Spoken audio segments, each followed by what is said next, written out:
but the little 70-year-old lady beside him might, okay?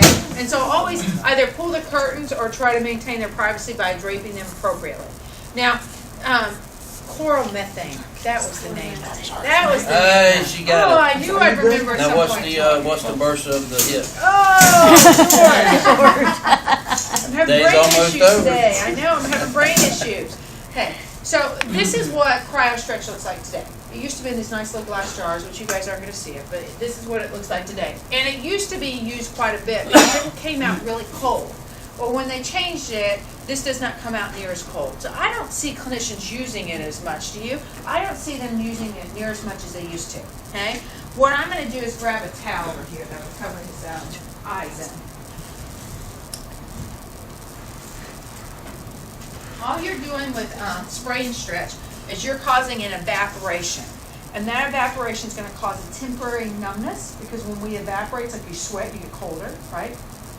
It's going to cause a temporary numbness that's going to dull his sensory fibers that's going to allow me to stretch him more, okay?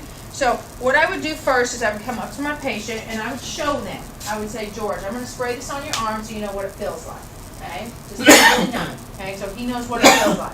Now I'm going to tell him, George, I'm going to put your neck in a stretch position, and I'm going to spray about 2 or 3 swipes of this, and then I'm going to stretch your neck a little bit more. Okay. But just to protect your eyes, I'm just going to cover up one side of your face, okay? So you're going to spray from origin to insertion, okay?